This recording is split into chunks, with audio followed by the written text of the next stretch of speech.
Good evening, everyone, here at the Gold Rail Bar. It's 8 o'clock on a Sunday, so it's time for karaoke. Yeah, love the excitement. My name is Britt. They call me The Britt Show. I'll be your host. We're going to get started in just a couple minutes. Come on up and sign up with me. We're a karaoke podcast, first and foremost. Yes. And we, if I'm not mistaken, reserve the right to talk about whatever it is we want to talk about. Yes, we dang well do. But first and foremost, yes, you are correct. We are a karaoke-based podcast inspired by the magical people of Los Angeles that are showing up to the Brit Show's karaoke nights. There's a lot of really lovely people who come out every single week, and we were like genuinely deeply inspired by all the heart that these people bring and just the stories that everybody has. Yeah.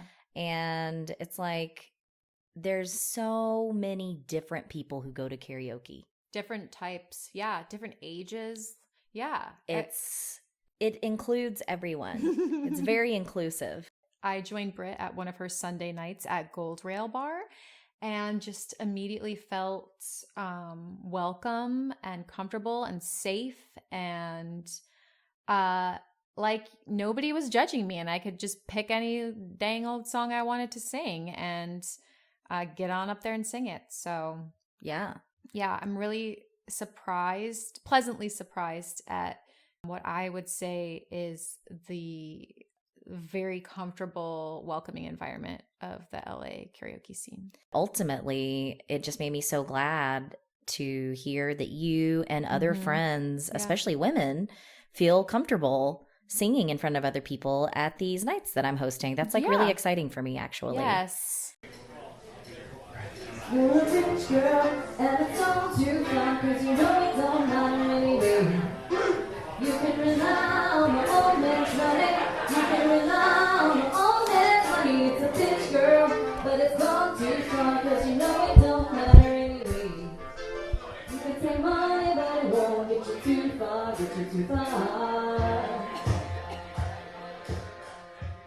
My name is Britt. They call me the Brit Show whenever I am out in the karaoke world. I host 4 karaoke nights in Los Angeles at 4 different places. My nights are Sunday, Monday, Wednesday, and Friday. And my friend Courtney and I were inspired to talk about karaoke a little more in depth here in the Los Angeles karaoke scene, which I think would lead us to our next audio clip. Yeah. Alrighty, coming up next is going to be Courtney. My friend is visiting us tonight.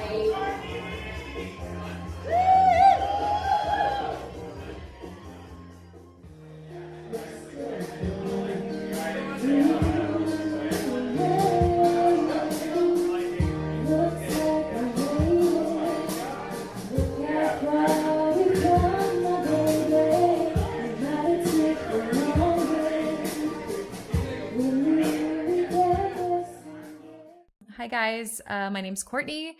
I am a New Yorker now living in Los Angeles, and I'm very happy to be here. The songs you just heard were Rich Girl by Hall & Oates and Still the One by Shania Twain.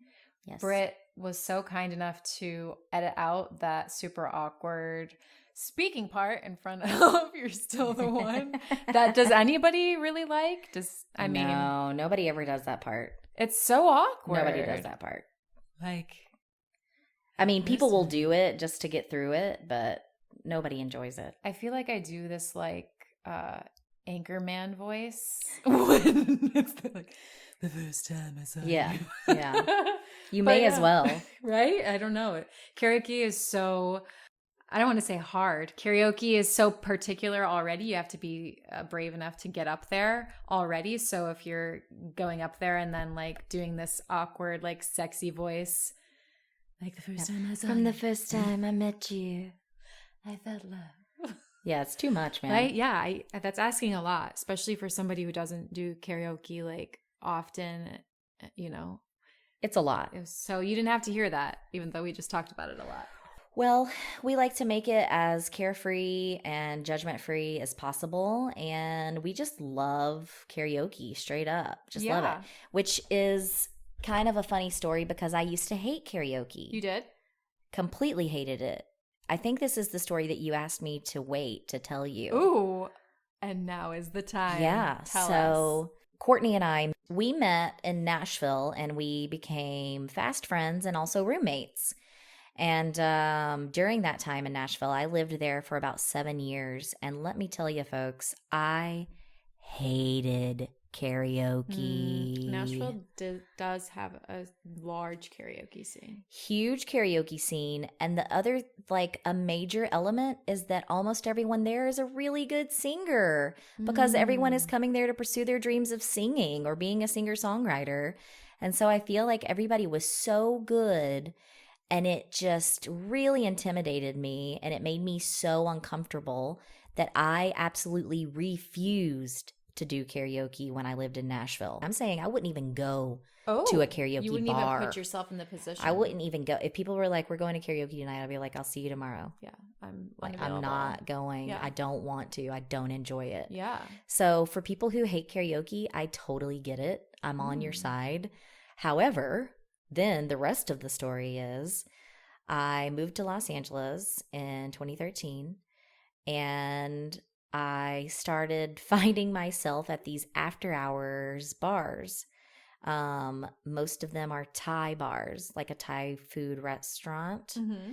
So the first time I ever sang a karaoke song, maybe in my life, was at this after hours bar here in LA. Do you remember what you sang?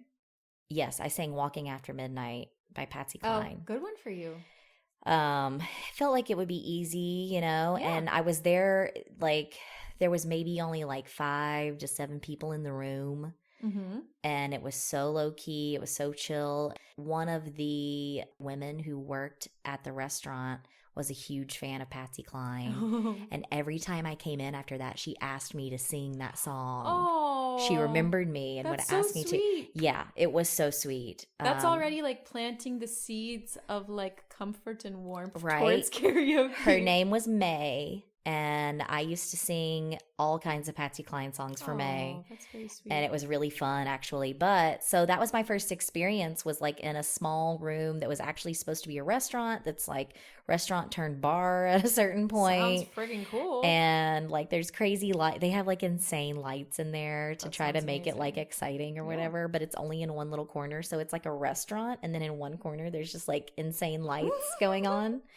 And that was my first experience singing karaoke. And what happened to me was after I kind of eased in with the Thai place and the Bigfoot Lodge nights and things, I felt this huge like weight be lifted off my shoulders. I had this like amazing liberation happen to me Ooh.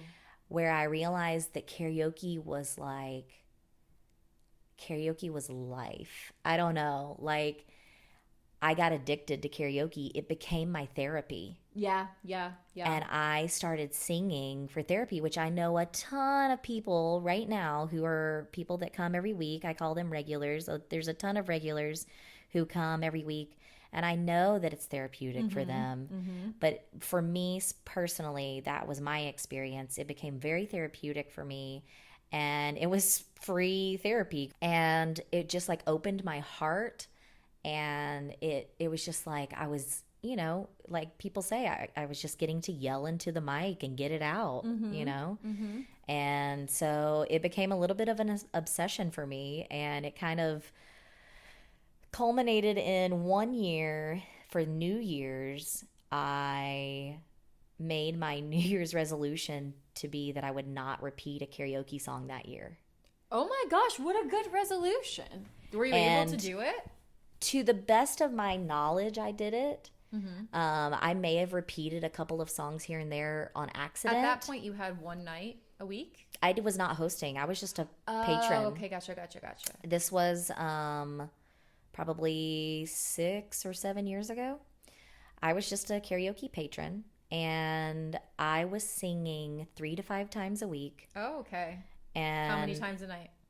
I would sing, if I could get it in, 2 to 5 times a night. That's a good amount of stage time. A lot. It's a lot. And To I go had from my hating it to 5 songs in a night is a big leap. it changed me. Yeah. Like, it was such a big change for me, and such a positive change for me, which is a big reason why I truly love karaoke so much, is because of what it did, like, in my life. You know, it just, like, made me, like I said, it feels so liberated and open, and it's so therapeutic. And that year that I did the New Year's no repeating songs challenge, I sang hundreds of songs. That's so badass. I sang so much insane stuff that it was so crazy. Like, the spectrum of what I sang was all over the place. I did everything from Creedence to Pink to Katy Perry to Ozzy Osbourne. I mean, I did everything that I could think of. And a big reason I was able to do that is because one of the Thai after hours places that I was going to, because there was a couple of them, one of them started letting me run the karaoke myself. They would let me turn on all the equipment and use their stuff when I would come in. They just like trusted you. They just trusted me because they knew I sang all the time, and I was, Who else was doing it before you?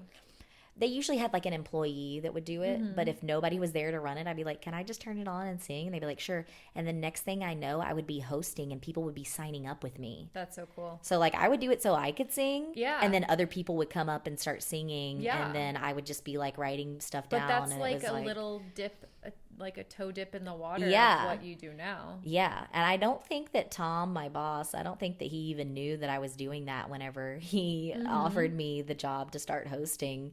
But I did have a little bit of experience because I used to just turn on the equipment at the Thai place, at the after hours bar, and we would sing until 5 a.m. Good Lord, girl. Yes, we would. This girl stays up so late, everybody. I stay up late. I am not. I always have, though. I know. You're a night owl. I always have. Even, I mean, that was 7 years ago, and I was staying up till then. Yeah. Yeah. My work doesn't start until 10 p.m., so it's a late start time. Yeah. So what would you say, like, what does karaoke mean to you? You said it's therapeutic. Yeah. For me, it is a chance to, honestly, it's a stress reliever. It's a way to relieve stress. Yes, it's very therapeutic. I believe it is a form of therapy. You get to raise your voice and, you get to be the center of attention. And even if that's not part of the appeal for you, it's still a chance to be on a microphone, participating in a group activity. Everybody's there supporting you, singing, and they're waiting for their turn. And everybody's so supportive while they wait for their turn. And I just think that karaoke is like the ultimate, like, group activity, community activity. It just really brings people together, and it has allowed me to personally to just release a lot of, like, the week's stress, very simply put. What would you say your, like, favorite artist or genre or even decade? Like, what's your go-to? Do you have one? Well, that's kind of a difficult question for me because since I host, I sing the first song of the night every time because I do a sound check. In doing that, I try to mix it up as often as possible. Yeah. But I do repeat songs. So I would say probably if I said there was like a go-to genre, it would be like upbeat rock and roll. Like a song that I really love to do that people oftentimes forget is Take It Off by the Donnas. Donnas. Take it off. Yeah. Take it off. Yeah, that's a good one. And it's really fun as the first song of the night because it gets everybody kind of pumped up, and because it's got like a heavy like rock guitar and like a great drum beat and everything, and it's just like really rock and roll, and it's like a really strong like female anthem too. I I'm on my second dream, but I've had a few before. I'm trying hard to think, and I think that I want you on the floor. Yeah, on the floor, gonna take it off. You better shake it off, baby, for me. Come on and break me off, 'cause I get what I want and I like what I see.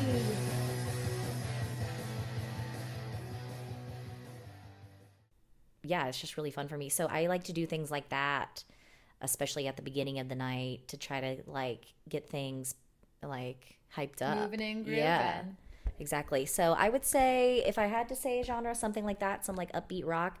But I have, like, kind of like I mentioned before, I've done everything in the book. I've done Aerosmith and Creedence and Ozzy and Heart and Blondie. Heart is hard. I actually was just thinking, I think I tried Heart one time and never. Which one never did went you back. try? I don't even. That's a tall order. Yeah, I think I tried Barracuda once. Again, alcohol is not always involved, but it is oftentimes involved. So sometimes my judgment is not 100%. I would say it's usually pretty solid, though. Also, like we've reiterated many times, who the hell cares? What about like like you? It's such a comforting, like welcoming environment. Like your judgment, who like there's no judgment. Period. Like Yeah. you can literally sing anything. I just was impressed. Like I like heart is Yeah, hard. I don't think I have tried any Heart, but I can Other say, than maybe Barracuda, possibly. yeah, I think I've tried Barracuda, but otherwise, I mean, I know I've done, I really like to sing Jet. Oh, Jet, Are You Gonna Be My Girl? Is their biggest hit, and their second biggest hit, which is the one that I love to sing, is Cold Hard Bitch. It's like, cold hard bitch, just a kiss on the lips, and I was on my knees waiting. I don't give know that me. one, but I want to hear you sing that I will one. sing it for you soon. That sounds fantastic. It's very fun. It's a really fun song. So I like, rock anthem kind of songs, I think, in general. But I'll do anything. Yeah. I'll try anything once. Is that my next question? What else do you want us to know about you? Personally, I'm an actor. That's why I moved to Los Angeles, was to pursue my dreams as an actor. Basically, I'm an actor by day and a karaoke host by night, I think, is kind of what I am. I love that combo. I audition during the day. I submit myself, and as well as I have an agent that submits me for things. But I like to take initiative and submit myself every single day for jobs. So that's what I spend my days doing. People. I'm on that hustle, baby. So you already talked a little bit about your experience with karaoke, but do you remember like the first time you ever did karaoke? I don't know. I've always been a singer.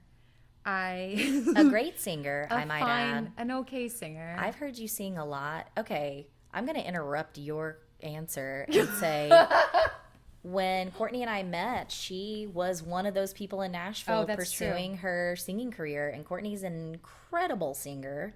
I've heard her sing a lot over the years, and in like professional recordings, etc.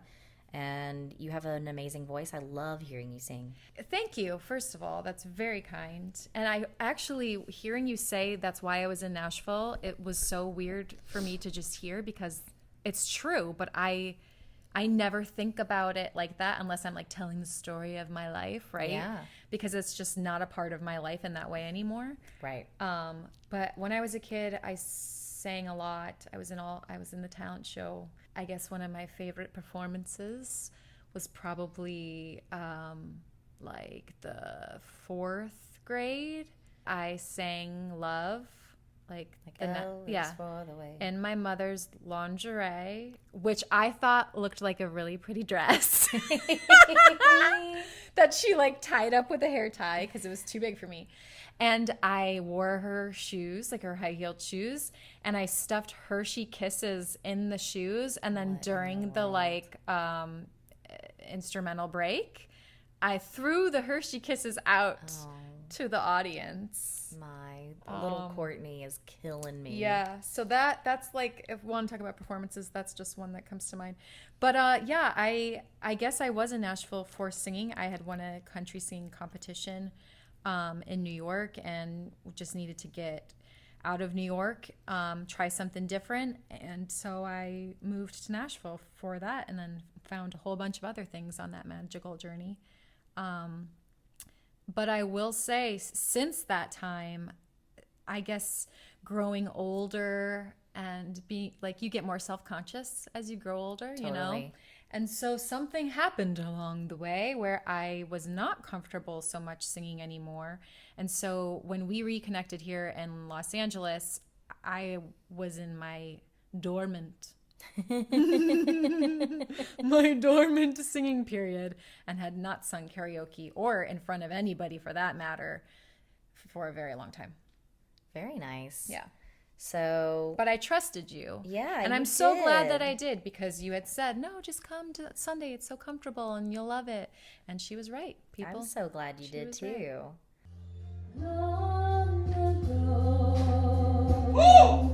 and oh so far away, I fell in love with you before the second show.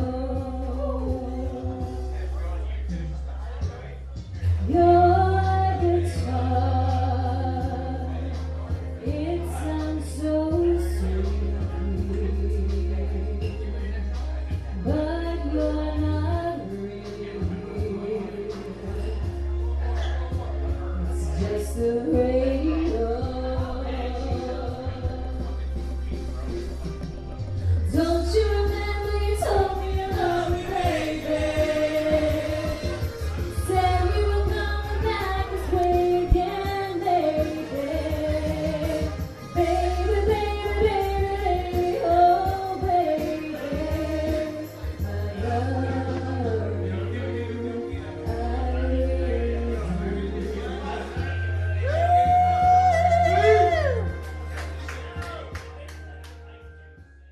Yeah, I didn't realize that you were on such a hiatus. Oh, yeah. I mean, yeah, that's true. I kind of learned that a little bit over time recently, but whenever we first started talking and I was like, yeah, you should come to karaoke. Yeah, you like, were still thinking it was like I thought the you Nashville were still, Courtney, yeah. You know, a famous singer. quote unquote famous singer, yes. Did you ever do karaoke like in your hometown, or not until you were in New York, or I don't think there was karaoke in my hometown. There may not have been. I don't recall. I mean, there were singing competition, like, that's why it's so bizarre. Like, I definitely always entered singing competitions in my hometown. That's how I won the one that got me to Nashville in the first place. And I was a little fearless little lady. Yeah. Then, but when I moved to after my Nashville time, which again, I sang karaoke a couple times then. I had my go-to at that time was Black Velvet by Alana Miles. Oh, yeah. Great choice. Thank you. After that period of time and I moved to New York, something changed. I don't know, the atmosphere. I mean, it's different. They're different cities. The energy is so different. Energies are very different. And I had gone to a karaoke night, more Broadway based in New York. There are people who are talented that are kind and warm, and of course. Like I can think of a whole handful of people that I met in New York that were just so amazing and encouraging. But at this particular karaoke night, that was not the case, and I just was like a clam. Nope, never, not doing it. Well, yeah, and that's how I felt in Nashville. I could see that. Let's see. So, can you talk about why you like karaoke, why you love it, what it means to you, any of that kind of stuff? Why I like it now is I like it because it's bringing back this like little piece of me that has been dormant again, like I'm saying, for so long, or backburnered even. Singing was such a big part of my life, and everybody in my hometown knew me for that. Right. And for it to just not exist in my world anymore never felt like super right? You know, like it gave me such joy when I felt comfortable doing it. Yeah. And so doing karaoke again, just singing in front of people again has just been really good for my soul and my spirit, I would say. So thank you. Very nice. I'm so glad. Yeah. What do you do when you're not singing karaoke? Or I am an event planner. I am a small business owner. I have my own company called Manifestive Events. We do weddings, bar mitzvahs, all of life's big moments. I love that. I actually got into event planning around the same time that this other creative performing side of me was kind of dwindling down, because I felt that putting on an event had very similar stakes to putting on a show. Yeah. Production wise, emotion wise. And so I found that I got just as much joy helping somebody have the best show of their life, i.e., their wedding. Yeah. And I didn't need to be on a stage like the performer. Yeah, I didn't need to be the performer. I don't need to be the bride every time, like I'm perfectly happy and just helping other people live their dream day. So that's what I do in my day to day. I love that for you. Thank you. I'm glad you're doing that. I love it too. And I think you're really good at it. And Thank you. It suits you really well. You've Thank you. come into it and like made it your own and been very successful. Yeah. And I'm proud of you. Thank you. It's going really, really well. I do love it. There's a lot of jaded people in that industry. And I'm not one of them. I've been doing it for over 10 years now. And I swear I get teary-eyed at like certain vows. Almost always on the first dance I get teary-eyed. Sometimes on the parent dances too. Like, it's crazy. I see like 2 of them a weekend, and you'd think like, it's just the same old thing. No, it still gets me. Still and beautiful. That little spot in my heart. That actually reminds me of how I feel about karaoke, because people say, oh, you probably get so sick of hearing this song or that song or whatever. And I don't. Good. I don't get tired of it. I've been hosting for almost 3 years. Mm-hmm. And you know that I was attending a lot of karaoke prior to that. Yeah. So I've heard a lot of the hits over the years, over and over and over. And let me tell you, when somebody sings, "What's Going On?" Oh, the non-blonde Yeah. song. Well, it's called "What's Up." Yeah. So that's why I didn't say it. Everybody thinks it's called "What's Going On." Sure. But it's called "What's Up." Every time I hear that, I sing along. Yeah. I'm singing along. It's a good one. Don't Stop Believing. I'm singing along. Oh, that one I can't do. Well, hey. But I don't have to. That's your jam. Fine. That's your jam. Totally fine. And some people really hate to hear certain songs. But I don't mind any of the hits. And I think that is part of the fun, because when people say, oh, should I sing this song? I say 100%, absolutely. Everybody knows that song. Mm-hmm. And I totally encourage people. Yep. I encourage people to sing songs that everybody knows, because then everybody sings the words. Mm-hmm. And that's fun. Mm-hmm. Who cares if I've heard it a million times? Mm-hmm. First of all, it's not about me. Second of all, it's not my moment. And third of all, it becomes a great moment when everybody else starts singing along. Yeah. And so I highly encourage. It gives you a little confidence boost. Yeah. When you hear other people singing with you. So back to you, Court. Do you have a favorite artist or genre or some go-tos? I feel like I sing Sheryl Crow a lot. I can totally see that being your in your range. I would say, like, in general, late 90s, early 2000s, female, even country, like, I don't know why. You know what? One of these nights, I really want to sing some stinking Faith Hill. Ooh, Faith is great. Right? Yeah. Like,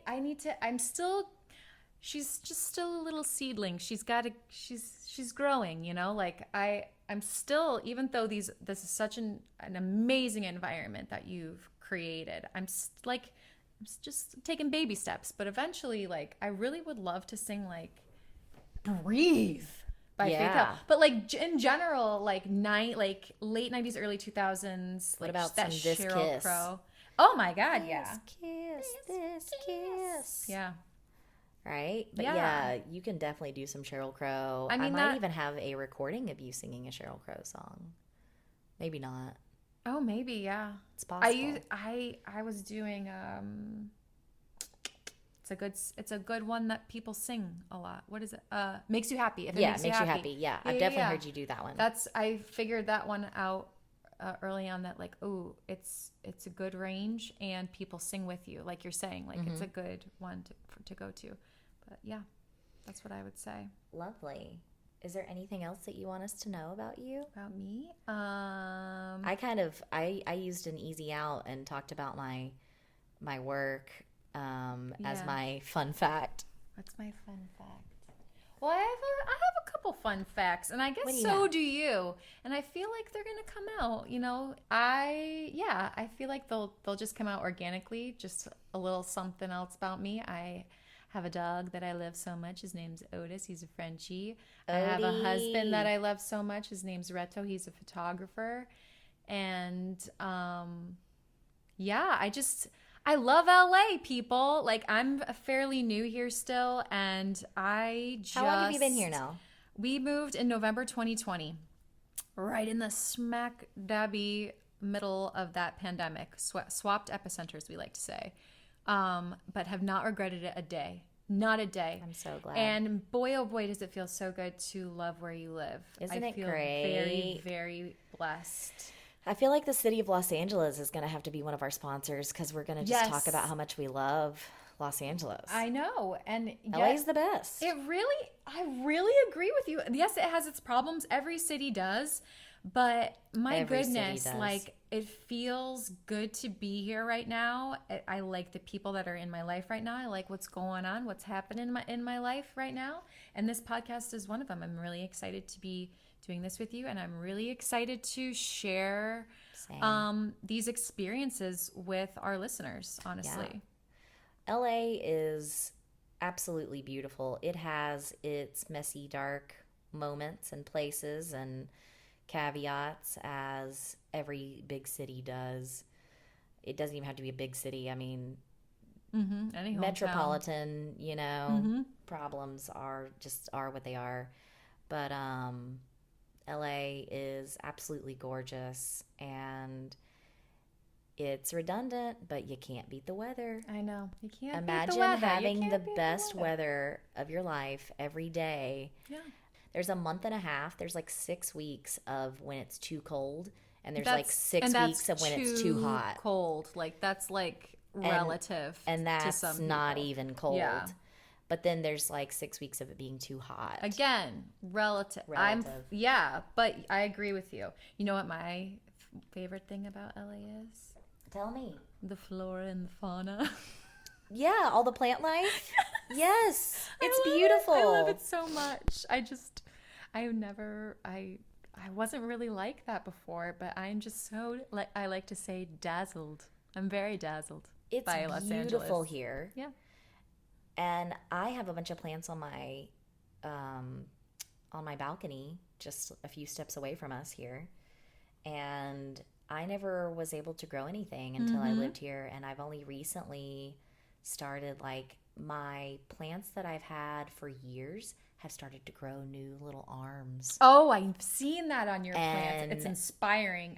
I'm like wishing my plants will do that. Yeah. I didn't know that was an option. It's because they're happy. I think so. And that makes me really happy. And so doing my best not to kill them. It's hard because I'm not good at it. But I'm succeeding so far. Yeah. And I'm really, really happy about it.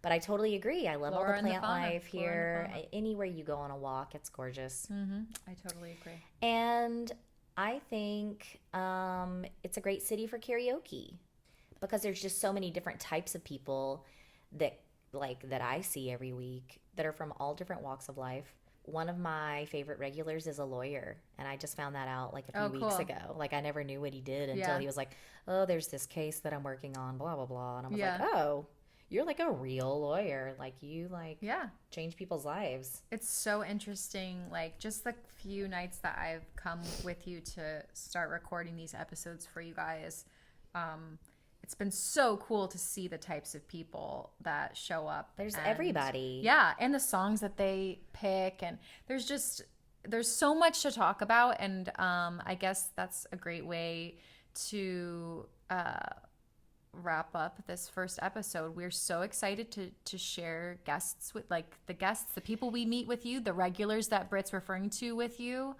and basically introduce you to our new home, which is here in LA. And I think that that'll put us right where we want to be with that next audio clip.